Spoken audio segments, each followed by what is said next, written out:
maintindihan at di mo malaman kung saan ka tutungo.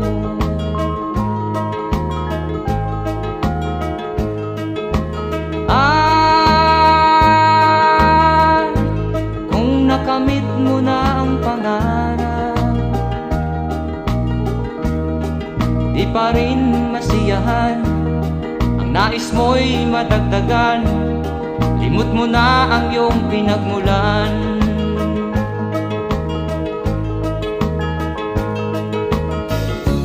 Bakit nga ba ganito? Ang tao'y walang kasiyahan.